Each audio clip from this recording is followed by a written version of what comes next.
Hi అండి అందరికి అందరికీ ఉగాది శుభాకాంక్షలు అండి. ఈ కొత్త సంవత్సరం అందరికీ కలిసి రావాలనేసి మనస్ఫూర్తిగా కోరుకుంటున్నాను. మనం అనుకున్న పనులన్నీ నెరవేరాలనేసి. మనకి అసలు నూతన సంవత్సరం అంటే ఉగాదే కదండి. జనవరి కాదు, అసలుకి మనకి తెలుగు సంవత్సరం అంటే ఉగాది కాబట్టి ఎక్కువగా మన సైడ్ బాగా సెలబ్రేషన్ చేసుకుంటారనమాట. ఇంకా ఈ ఉగాదికి వచ్చేసి మేమైతే ఖచ్చితంగా నాన్ వెజ్ వడలు అయితే చేసుకుంటామండి. చికెన్ కానివ్వండి, మటను మా సైడ్ అయితే తింటారనమాట. మీ సైడ్ నాన్ వెజ్ తింటారో తినారో కూడా నాతో అయితే షేర్ చేసుకోండి. ఇంకా మేమైతే మటన్ అయితే మా వారు తినరు కాబట్టి ఇంకా చికెనే తెచ్చుకున్నాం అనమాట. చికెన్ తెచ్చేసి ఇంకా ఒక సైడ్ అయితే చికెన్ అయితే నీట్గా వాష్ చేసేసి జాలీ బౌల్ అయితే వేసాను. ఇంకా కర్రీ అయితే ప్రిపేర్ చేస్తాను అనమాట. ఇంకా మార్నింగ్ నైవేద్యంలోకి వచ్చేసి పులిహోర చేశాను, వడలు ప్రిపేర్ చేశానండి. ఇంక ఇప్పుడు చికెన్లో కూడా కొంచెం వడపిండి అయితే మార్నింగే తీసి పెట్టాను అనమాట.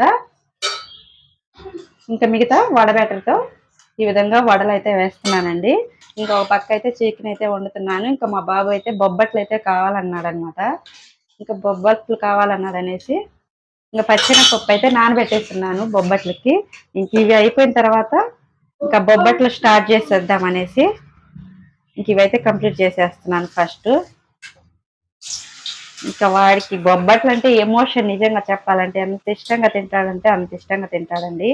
పాప అయితే ఏదైనా ఒకటి రెండేలేండి. పాయసం అయితే చేయమంటుంది అనమాట పాప. మొన్న చేశాను కదా నాన్న సాటర్డే రోజు, ఇవాళ బొబ్బట్లు చేస్తాను అని అయితే చెప్పాను. ఫైనల్గా ఇద్దరు కాంప్రమైజ్ అయితే అయ్యారు. తినేది తక్కువ, తను అడగడం ఎక్కువ ఉంటుందండి. ఏదైనా ఇష్టంగా తినేది చాలా తక్కువ అనమాట. ఇంకా ఫైనల్గా వడలు వేయడం అయితే అయిపోయిందండి. ఇంకొక పని అయితే కంప్లీట్ అయిపోయింది అనమాట. ఇంకా చికెన్ వండేసేసి ఒక పక్క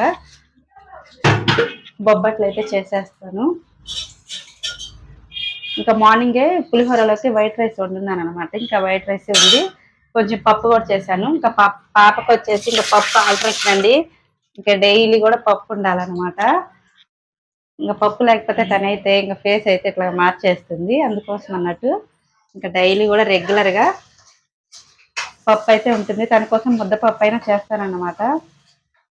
ఏ కూర చేసినా తనకి కామన్గా పప్పు అయితే ఉండాలండి. పప్పుతో తిని కొంచెం పెరుగుతో తింటే అదొక సాటిస్ఫాక్షన్ అన్నట్టు.